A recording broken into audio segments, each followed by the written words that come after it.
नमस्कार दोस्तों, data science के जो इंपॉर्टेंट क्वेश्चन थे उसमें कुछ और इंपॉर्टेंट क्वेश्चन पे डिस्कस करते हैं जो आपके पास इंटरव्यू में पूछे जाते हैं। तो चलिए चलते हैं क्वेश्चन पे। सबसे पहले क्वेश्चन देखते हैं। तो सबसे पहला जो क्वेश्चन हमारे पास आता है कि एसवीएम क्या है। SVM means support vector machine. इसका मतलब होता है सपोर्ट वेक्टर मशीन। बेसिकली ये यूज किए जाते हैं किसके लिए? क्लासिफिकेशन के लिए, चाहे आपके पास बाइनरी क्लासिफिकेशन हो या रिग्रेशन हो, जैसे कि स्पैम है या नहीं है, स्पैम और नॉट, डॉग और कैट, इसके लिए हम इसको यूज करते हैं। इसको रिप्रेजेंट कैसे करते हैं? मान लीजिए डेटा पॉइंट्स हैं, डेटा पॉइंट्स हैं, इनको दो क्लासेस में डिवाइड करता है, तो हम इसको यूज करते हैं रिप्रेजेंटेशन के लिए। ये आपके पास क्या है? डिसीजन।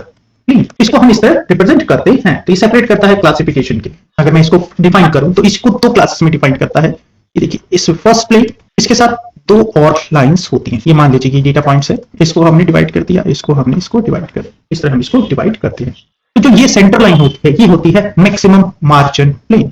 मैक्सिमम प्लेन, जो ये सेंटर वाली लाइन, इसको कहते हैं हम maximum hyper margin hyper plane. इसे हम कहते हैं, जो ये ऊपर है आपके पास, ये देखिए, इसको कहते हैं हम मैक्सिमम मार्जिन। इसे क्या कहते हैं हम? Maximum margin. इसके बाद जो ये आपके पास होती है, ये जो अबव वाली होती है, इसको कहते हैं हम positive hyperplane. Positive hyperplane, इसको हम कहते हैं पॉजिटिव हाइपर। जो बिलो वाली होती है, इसको कहते हैं हम नेगेटिव हाइपर प्लेन। तो ये आपके पास नेगेटिव हाइपर प्लेन्स होती हैं। ये जो पॉइंट्स होते हैं, ये जो होते हैं, ये आपके पास सपोर्ट वेक्टर्स होते हैं। तो इस तरह हम इसको डिवाइड करते हैं। आप इसमें लीनियर डेटा को भी डिवाइड कर सकते हो और नॉन लीनियर डेटा को भी आप डिवाइड कर सकते हो। लीनियर डेटा आपने देख लिया, आप इसको डिवाइड कर सकते हो। ये आपके पास लीनियर डेटा डिवीजन है। अगर आप नॉन लीनियर की बात करें तो ये क्या काम करेगा? ये आपके पास प्लेन के अंदर, मान लीजिए यहाँ पे ये सारे सर्कल को कर दिए, उसके बाद ये आपके पास दूसरे डेटा पॉइंट्स हो गए। तो ये किसके लिए हो गया? नॉन लीनियर के लिए। ये कैटेगरी एक हो गई। ये जो आपके पास हो गई वो क्या हो गई? कैटेगरी बी हो गई। तो इस तरह आप इसको डिवाइड करते हैं नॉन लीनियर डेटा के। अब इसमें कुछ इंपॉर्टेंट पॉइंट्स होते हैं, जैसे कि आपके पास हाइपरप्लेन क्या होता है? हाइपरप्लेन क्या होता है? डिसीजन बाउंड्री होती है। जैसे आपके पास ये हाइपरप्लेन है, ये क्या आपके पास? Decision boundary. ये सेपरेट क्या करिए? क्लासेस को इन फीचर स्पेस और रिप्रेजेंट कर रही है बाय द इक्वेशन। ये किससे इक्वेशन को रिप्रेजेंट कर रही है? wx plus b is equal to 0। ये लीनियर क्लासिफिकेशन के लिए। किसके लिए आपके पास? ये लीनियर क्लासिफिकेशन के लिए होती है। सपोर्ट वेक्टर्स क्या होते हैं? द क्लोजेस्ट डेटा पॉइंट, जो ये क्लोजेस्ट डेटा पॉइंट्स हैं to the hyperplane, to the hyperplane. किसके लिए क्रुशियल होते हैं? डिटरमाइन। ये बेसिकली यूज किए जाते हैं डिटरमाइन करने के लिए हाइपर प्लेन के लिए। और मार्जिन कितना है एसवीएम के लिए? सपोर्ट वेक्टर मशीन में कितना मार्जिन है? Margin, distance between hyperplanes. ये जो डिस्टेंस होता है, ये जो डिस्टेंस है यहां से ये यहां तक, इसको क्या बोलते हैं हम? मार्जिन। सपोर्ट वेक्टर मशीन और हाइपर प्लेन के बीच का जो डिस्टेंस है, ये सॉरी नॉट ये, this one is the margin. दोनों तरफ मार्जिन आपके पास होती है, तो इसको क्या बोलते हैं? मार्जिन बोलते हैं। जो मिनिमम जो आपके पास distance between hyperplane and support vector, a maximize this margin for better classification. तो ये आपके पास यूज किए जाते हैं। कर्नल क्या होता है? फंक्शन जो मैप करता है hyper dimension space enabling HVM SVM to handling non linear data separation. ये फंक्शन होता है जो हायर डायमेंशन स्पेस में होता है, एनेबलिंग करने के लिए एचवीएम को जो हैंडल करता है non linear separable data. Hard margin, maximum margin plane. Hard margin क्या होता है हमारे पास? जो मैक्सिमम मार्जिन होता है हाइपर प्लेन में, जो परफेक्टली सेपरेट करता है डेटा को विदाउट मिस क्लासिफिकेशन, उसे क्या बोलते हैं हम? Hard margin. सॉफ्ट मार्जिन कहते हैं जिसमें थोड़ी सी जगह होती है, थोड़ी सी जगह हो सम मिस क्लासिफिकेशन के लिए, उसे क्या बोलते हैं हम? Soft margin functions. और इसको हम इंट्रोड्यूस करते हैं स्लैक वेरिएबल्स को, ताकि हम बैलेंस कर सके मार्जिन को मैक्सिमाइज करने के लिए और मिस क्लासिफिकेशन पेनल्टी को when data is not perfectly separable. जब भी डेटा परफेक्टली सेपरेबल ना हो तो उसके लिए हम यूज करते हैं। सी क्या होता है? इसमें सी यूज किया जाता है, इसे रेगुलराइजेशन टर्म कहते हैं। बैलेंस करता है मार्जिन मैक्सिमाइजेशन और मिस क्लासिफिकेशन पेनल्टी को। सी की वैल्यू अगर हायर होगी तो फोर्स करता है strict penalty for miss classification. अगर सी की वैल्यू लोअर होगी तो थोड़ी सी जगह रखता है मिस क्लासिफिकेशन के लिए। हिंग लॉस नेक्स्ट होता है हमारे पास। जो हिंग लॉस होता है, ये यूज फंक्शन होता है जो पेनल्टी करता है, पेनल्टी प्रोवाइड करता है मिस क्लासिफिकेशन पॉइंट और मार्जिन वायोलेशन के केसेस में। ये combined with regularisation in SVM, तो पेनल्टी के लिए यूज किया जाता है। इसमें अगर हमारे पास कोई डुअल प्रॉब्लम है तो उसके लिए हम Lagrange multiplier association with support vector हम इसे यूज करते हैं। ये आपके पास चीज थी, तो इसमें मिस क्लासिफिकेशन यूज किया जाता है। हार्ड का मतलब होता है this one is the hard, this one is the hard margin, this is the hard one. दोनों क्लासेस सेपरेटली डिफाइंड। अगर इसी को मैं सॉफ्ट करूं तो कैसे होगा? मान लीजिए यहां पर एक कार्य, ये क्या है? ये क्या है? This one is the, this one, what is this one? This one is the out layer. तो ये सॉफ्ट मार्जिन के अंदर हम यूज करते हैं। तो हमारे पास ये सॉफ्ट मार्जिन के अंदर यूज किया जाता है। तो मार्जिन फंक्शन की क्या होती है? ऑब्जेक्टिव फंक्शंस क्या होता है हमारे पास? ऑब्जेक्टिव फंक्शन, ऑब्जेक्टिव फंक्शंस की हमारे पास फॉर्मूला क्या होता है? हमारे पास फॉर्मूला क्या होता है? One by margin plus alpha summation of penalty. तो ये आपके पास यूज किया जाता है। पेनल्टी यूज की जाती है वायलेशन इफ हिंग लॉस, तो आपके पास यूज किया जाता है। अगर आपके पास जीरो है, लॉस जीरो है, पेनल्टी जीरो है, तो इसका मतलब है करेक्टली क्लासिफाई है। अगर पेनल्टी ऐड की है तो यहां पर कुछ ना कुछ वायलेशन है, तो इसको हम यूज करते हैं। अगर डेटा आपका लीनियर ना हो, तो हम उसे स्ट्रेट लाइन से सेपरेट नहीं कर सकते। हमारे पास कर्नल्स होते हैं, हमारे पास क्या होते हैं? कर्नल्स होते हैं तीन तरह के, लीनियर, पॉलिनोमियल, और तीसरा होता है रेडियल बायस फंक्शन, जिसे कहते हैं रेडियस बायस फंक्शन, RBF। इस सेपरेशन के लिए यूज किया जाता है। अगर मैं इक्वेशंस की बात करूं तो हमारे पास जो इक्वेशन होती है WTX plus B is equal to 0। ये W होता है, ये आपके पास नॉर्मल वेक्टर होता है टू द हाइपर प्लेन, यानी कि डायरेक्ट परपेंडिकुलर टू इट, यानी कि perpendicular to the hyperplane होता है। B इज ऑफसेट और बायस टर्म रिप्रेजेंटेशन होती है, बायस होगी या टर्म रिप्रेजेंटेशन होगी, distance of the hyperplane from the origin along the normal vector W। तो ये क्या करें? डिस्टेंस होती है हाइपर प्लेन की from origin to normal vector W। Distance from the data point to the hyperplane, distance from the hyperplane to the data point. इसके लिए हमारे पास क्या फॉर्मूला होता है? DI, distance of I data point is WTXI plus B divided by W। तो इस तरह आपका है। तो ये जो W होता है, ये क्या होता है आपके पास? ये होता है Euclidean norm of weight W, Euclidean norms of the weight W। तो आप इसको यूज करते हैं। अगर आपके पास distance from the data point to hyperplane 1 है, मतलब आपको इसको 1, पॉजिटिव 1 और नेगेटिव 1 में डिवाइड करते हैं। अगर WTX plus B is greater than equal to 0 तो positive, WTX plus 1 plus B is less than 0 तो -1 पॉइंट से हम रिप्रेजेंट करते हैं। तो इसको हम किससे रिप्रेजेंट करते हैं? Y से। ये प्रेडिक्टेबल लेवल होता है, ये प्रेडिक्शंस के लिए यूज करते हैं। प्रेडिक्शंस के लिए दो क्लासेस को, ये क्लास A होगी, ये क्लास B होगी, तो इस तरह हम इसे यूज करते हैं। ये आपके पास सारा का सारा क्लासिफिकेशन के अंदर यूज किया, जिसे हम SVM के अंदर हम यूज करते हैं। अगर मैं बात करूं तो दो तरह के सपोर्ट वेक्टर होते हैं, पहला होता है लीनियर, दूसरा होता है नॉन लीनियर। तो आपके पास इस तरह यूज किया जाता है। तो जो डिसीजन बाउंड्री के लिए यूज करते हैं, क्लासिफिकेशन के लिए यूज करते हैं, ये these point decide the final boundary of the both classes, ताकि आप इसको यूज कर सकें। नेक्स्ट क्वेश्चन की बात करते हैं क्रॉस वैलिडेशन। क्रॉस वैलिडेशन एक पावरफुल, जब भी आपसे क्रॉस वैलिडेशन के पूछा जाता है तो इसका मतलब क्या होता है कि ये पावरफुल टेक्निक होता है, मशीन लर्निंग में यूज किया जाता है। Evaluation how well model generalise to unseen data, यानी कि जो अनसीन डेटा, जो टेस्टिंग डेटा है, उस पर कितना बेस्ट परफॉर्म कर रहा है।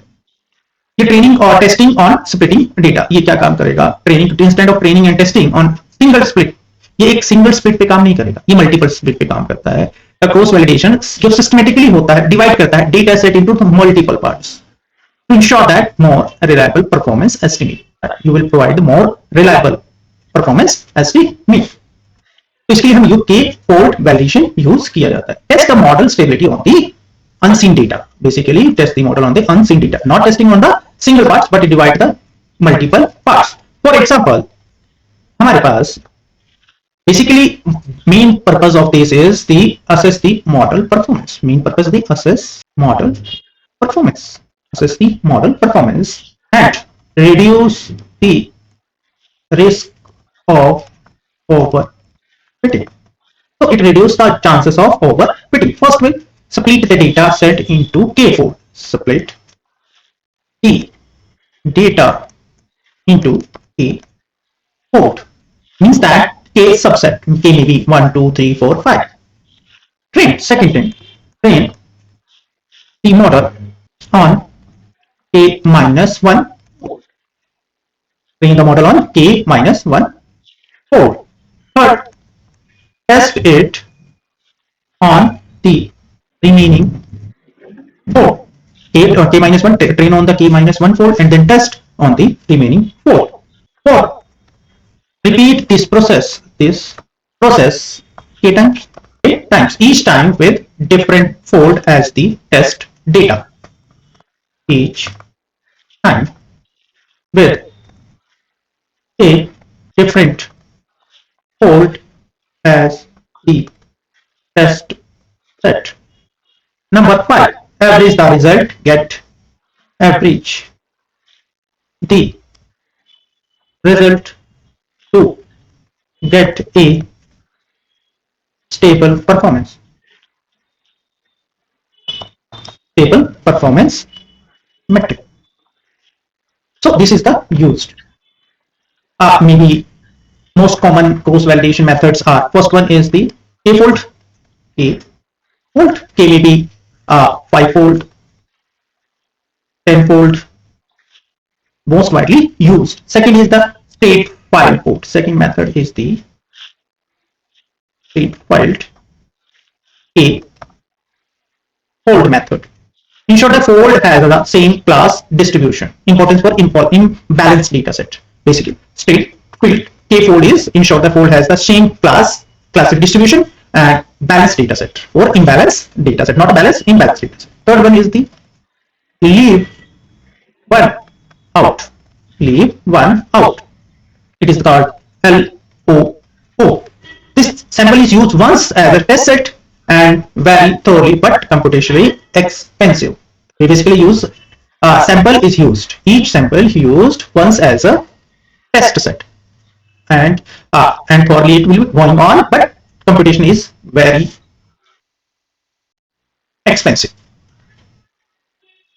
Next is the hold out methods. Fourth method is the hold out method, and fifth one is the nested cross validation. Nested cross validation. In hold out method, simple train and test split, not technical cross validation. Simple. This is the simple train and test. Simple train and test. And in nested cross validation dataset, in nested cross validation, use the hyperparameter tuning while used the hyperparameter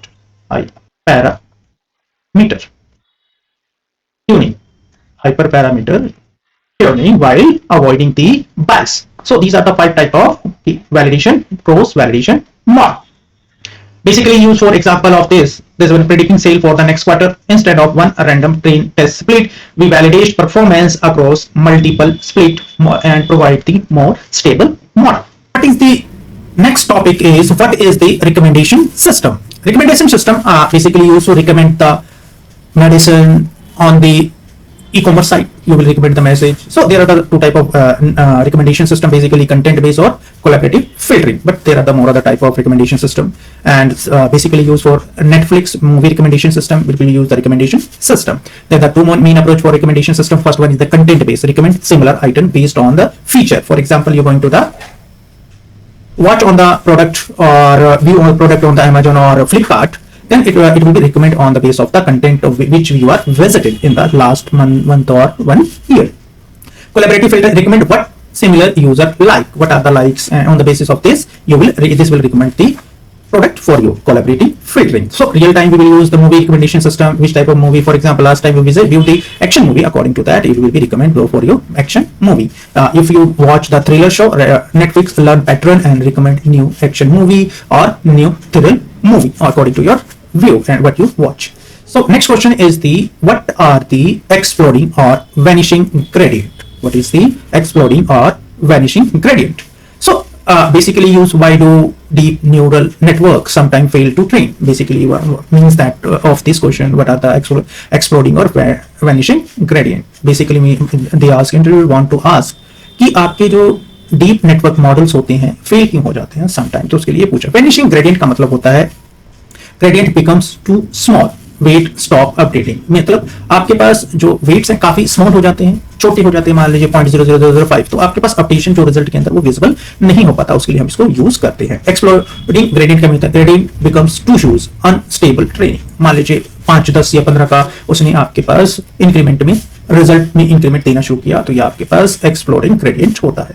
तो vanishing में काफी छोटा हो जाता है आपके पास weights, ठीक है, और और आपके पास जो एक्यूरेसी या वेट्स होते हैं वो इंक्रीज होना काफी स्लो हो जाते हैं और सिस्टम चलता रहता है, आपकी कंप्यूटिंग पावर यूज होती रहती है। एक्सप्लोडिंग ग्रेडियंट में क्या होता है, आपके पास becomes huge, gradient becomes huge, और अनस्टेबल ट्रेनिंग प्रोवाइड करते हैं, अनवांटेड आपको एक्यूरेसी दे देते हैं। मान लीजिए आपके पास एक्यूरेसी 100% दे दी, बट ट्रेनिंग में आपके पास, टेस्टिंग में आपके पास एक्यूरेसी नहीं। आप इसको फिक्स कैसे कर सकते हैं, रेडियो एक्टिवेशन फंक्शंस के थ्रू एक्टिवेशन फंक्शंस यूज किए जाते हैं, चाहे आपके पास बैच नॉर्मलाइजेशन साइज आपके का यूज ग्रेडियंट क्लिपिंग के थ्रू आप कर सकते हो, बेटर इनिशियलाइजेशन जो इनिशियल वैल्यू होगी ग्रेडियंट की वो आप फिक्स रख के आपसे इंप्रूव कर सकते हो, फिक्स कर सकते हो। Example, before ReLU deep neural network struggles to learn images.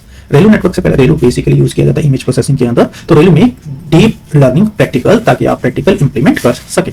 अब बात करते हैं what is the difference between correlation and covariance. देखिए दोनों काफी इंपॉर्टेंट क्वेश्चन हमेशा पूछे जाते हैं, तो बेसिकली इसका मतलब क्या होता है, अगर दूसरा question explain the correlation and covariance, दोनों मेजर किए जाते हैं relation between variables, but covariance और correlation show the direct positive और नेगेटिव, नॉट स्केल। मगर कोरिलेशन जो किया जाता है वो स्टैंडर्डाइज किया जाता है कोवेरियंस को, और ऑलवेज वैल्यू को -1 और 1 के बीच में रखा जाता है। तो ये height versus weight, so correlation is easier to interpret, क्योंकि उनकी वैल्यू -1 और 1 के बीच में रखी जाती है। हाइट वर्सेस पॉजिटिव कोरिलेशन मतलब उनके बीच में 0.07। Rainfall versus ice cream sales, negative correlation, कोई भी कोरिलेशन नहीं है, क्योंकि कोई रिलेशन नहीं है। अगर हाइट ज्यादा होगी तो वेट ज्यादा होगा, तो पॉजिटिव कोरिलेशन। रेनफॉल होगा तो आइसक्रीम सेल होगी, कोई रिलेशन जरूरी नहीं है, होगा कि नहीं होगी, तो ये आपके पास नेगेटिव कोरिलेशन आगे की जरूरी नहीं है सेल कितनी होगी। कोरिलेशन की अगर मैं बात करूं कोरिलेशंस की, तो आप कोवेरियंस और कोरिलेशंस को आप रिलेट कैसे करेंगे, तो आप सबसे पहले बात करें टू वेरिएबल्स, अगर दोनों के बीच में कोई रिलेशन है, कोवेरियंस की बात करता हूं मैं, कोवेरियंस की बात करूं कि मान लीजिए ये मेजर करता है टू वेरिएबल है, चेंज टुगेदर, कैसे चेंज हो, indicating the direction of their relation, direction of their linear relation, उनकी डायरेक्शंस क्या है, पॉजिटिव है नेगेटिव है क्या। इसकी रेंज की बात करूं तो जो इसकी रेंज होती है वो हमारे पास -∞ टू +∞ होती है। पॉजिटिव कोवेरियंस का है कि both variable increase together, positive का मतलब है, पॉजिटिव वेरिएंस का क्या मतलब है कि both variable increase together, both variable increase together, इसका मतलब हाँ पॉजिटिव कोवेरियंस है। नेगेटिव का क्या मतलब है, नेगेटिव मींस दैट, नेगेटिव का मतलब है one increase other decrease, one increase other decrease, other decrease हो गए। जीरो कोवेरियंस का क्या मतलब है, जीरो का मतलब है नो लीनियर रिलेशन, कोई भी लीनियर रिलेशन एग्जिस्ट नहीं कर सकता।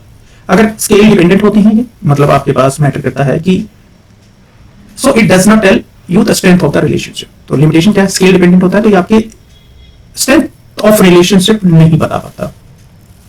तो वेरिएंस की, कोरिलेशंस की बात करें तो रिलेशंस क्या होता है, स्टैंडर्डाइज्ड वर्जन ऑफ कोवेरियंस। ये क्या होता है, इसी का स्टैंडर्डाइज्ड वेरिएशन होता है, स्टैंडर्डाइज्ड वर्जन ऑफ कोवेरियंस। तो ये मेजर करते हैं both direction and strength of the linear relation. ये क्या करता है, measure both direction and strength, तो दोनों मेजर करता है ऑफ लीनियर रिलेशन, तो दोनों का जो उनकी strength as well as the direction दोनों मेजर करता है। अगर मैं इसके फॉर्मूले की बात करूं तो कोरिलेशन क्या होता है, कोरिलेशन इज इक्वल टू, फॉर्मूले की बात करूं तो आपके पास x और y के बीच में निकालना है, तो which is equal to covariance of xy divided by of x multiply by y, दोनों का। तो इसकी वैल्यू हमेशा जो रेंज होगी वो -1 और +1 के बीच में लाएगी, यानी positive relationship -1, perfect negative relationship, और 0 मींस दैट नो रिलेशनशिप। ये इजीर होता है to compare rows data set में, इसको इजीली आप कंपेयर कर सकते हो। अगर मैं की डिफरेंस की बात करूं तो डायरेक्शन ऑफ रिलेशन, ये जो कोवेरियंस होता है वो डायरेक्शन बताता है, मगर जो कोरिलेशन होता है वो डायरेक्शन और स्ट्रेंथ दोनों बताता है। इसकी जो रेंज होती है वो -∞ से +∞ होती है, इसकी जो रेंज होती है कोरिलेशन की जो रेंज होती है -1 से +1 के बीच में होती है। यूनिट्स की बात करें, ये यूनिट कोरिलेशन जो होता है वो यूनिट लेस होता है, कोवेरियंस होता है डिपेंड ऑन वेरिएबल यूनिट, जो भी वेरिएबल यूनिट का होगा उसके बेस पर डिपेंडेंट होता है। इंटरप्रेटेबिलिटी की बात करें, ये हार्ड होता है क्योंकि स्केल डिपेंडेंट होता है, ये इजी, कोरिलेशन इजियर होता है, तो आपके पास ये एक आपके पास यूज किया जाता है। इन शॉर्ट की बात करें तो covariance tell whether variable move together, whether variable move together, और कोरिलेशन की बात करें हाउ स्ट्रांगली मूव टुगेदर, कितने स्ट्रांगली ये मूव कर रहे हैं। अगर मैं इसके एक एग्जांपल की बात करूं, एक एग्जांपल की कैलकुलेशंस की बात करें तो हमारे पास दो वेरिएबल हैं, हम दो वेरिएबल ले रहे हैं, एक x और एक y, इनकी वैल्यू है हमारे पास 2, 4, 6, 8 और इसकी वैल्यू है 5, 10, 15 और 20। तो अब मीन कैलकुलेट करें तो एक्स मीन क्या होगा, एक्स और वाई का मीन आई थिंक आप क्लियर कर सकते हो, इन सब का सब डिवाइडेड बाय 4 टर्म से 2 + 4 + 6 + 8 डिवाइडेड बाय 4। वाई की बात करें तो 5 + 10 + 15 + 20 डिवाइडेड बाय 4। पहले मीन कैलकुलेट करेंगे तो इसका मीन आ गया 5, इसका मीन आ गया हमारे पास 12.5। तो ये आपके पास दोनों का मीन आ गया। अब कोवेरियंस फाइंड करना है। कोवेरियंस का जो फॉर्मूला है, कोवेरियंस ऑफ x, y, इस फॉर्मूला क्या है, summation of xi minus mean और yi minus mean divided by n। तो x is equal to 2, y is equal to 5। तो हम सबका जो कैलकुलेट करेंगे, मान लीजिए x इज इक्वल टू 2 है, y इज इक्वल टू 5 है, तो कैलकुलेट करेंगे, जो मीन आया है वो है 5 और 12.5। तो कैलकुलेट करेंगे तो जो मीन आया हमारे पास 2 - 5 और 5 - 12.5 विच इज इक्वल टू -3 और यहां से आपके पास मल्टीप्लाई हो गया -7.5 विच इज इक्वल टू 22.5। ये तो आ गया x। नेक्स्ट की वैल्यू पुट करेंगे, x की वैल्यू कितनी हो गई, अब हमारे पास x की वैल्यू हो गई 4, y की वैल्यू हो गई हमारे पास 10। तो जो आया हमारे पास अब क्या आया, 2.5 आ गया। कोवेरियंस कितना आ गया, 2.5। x is equal to 6 and y is equal to 50। तो हमारे पास कोवेरियंस सिमिलरली हमारे पास वो भी 2.5 आ गया। अगर x की वैल्यू हमारे पास 6 है, y की वैल्यू कितनी, x की वैल्यू 8 एंड y की वैल्यू 20, तो हमारे पास वो कितना गया, कोवेरियंस कितना गया, 22.5। अब इन सबको हम ऐड करते हैं तो हमारे पास क्या आता है, 22.5 plus 2.5 plus 2.5 plus 22.5 which is equal to 50। तो हमारे पास ये कितना हो गया, 50 आ गया। तो कोवेरियंस का फार्मूला क्या था, 50 upon some divided by 4 divide कर दोगे तो आपके पास 12.5 आपके पास आ गया। तो ये आपके पास तो आ गया कोवेरियंस। अब कोरिलेशन का फार्मूला क्या था, अब आपके पास कोवेरियंस का फार्मूला आप कैलकुलेट कर लिया, n के पास तो आपके पास n से डिवाइड हो गया। अब आपके पास क्या करना है, अब आपके पास कोरिलेशन फाइंड करना है, कोरिलेशन फाइंड करना है। तो चलिए कोरिलेशन का फार्मूला लिखते हैं और उसको फाइंड करते हैं। ये अभी तक जो हमने कोवेरियंस का फार्मूला क्या है हमारे पास, कोरिलेशन का फार्मूला क्या है, कोवेरियंस का फार्मूला निकाल दिया। कोरिलेशन का फार्मूला क्या है हमारे पास, x और y is equal to covariance of x, y divided by mu of x and y आपके पास हो गया। अब कोवेरियंस निकालेंगे कैसे, कोवेरियंस निकाल लिया, म्यू स्क्वायर निकालना पड़ेगा सबसे पहले, म्यू स्क्वायर ऑफ x। तो इसका फार्मूला क्या है, 2 - 5 मीन का स्क्वायर प्लस 4 - 5 x के लिए निकाल रहे हैं। अब हमारे पास क्या बचेगा, 6 - 5 का स्क्वायर प्लस 8 माइनस मीन है, मीन का square divided by 4 which is equal to, अगर करेंगे तो हमारे पास यहाँ कितना हो गया, 3 9 1 का 1 तो which is equal to 9 + 1 + 1 + 9 divided by 4 which is equal to 9 × 80 which is 20 divided by 4 is equal to 5 आपके पास आ गया। ये x की वैल्यू आ गई। अगर इसका अंडर रूट करेंगे, म्यू ऑफ x निकालेंगे तो अंडर रूट ऑफ 5 करेंगे तो which is approximately is equal to 2.236। अब वेरिएंस ऑफ y निकालेंगे, तो म्यू का square of y। What is the formula of Newton's square? 5 - 12.5 का होल स्क्वायर प्लस 10 - 12.5 का होल स्क्वायर प्लस 15 - 12.5 का होल स्क्वायर प्लस 20 - 12.5 का होल स्क्वायर डिवाइडेड बाय 4 अब इसको हम यहाँ पर कैलकुलेट करते हैं तो अब हमारे पास क्या आ गया, दोनों का करेंगे तो ये आपके पास आ जाएगा, आपके पास 56 टोटल जो आ जाएगा वो हमारे पास आ जाएगा 31.25 का under root mu of y which is equal to 5.590 आ गया।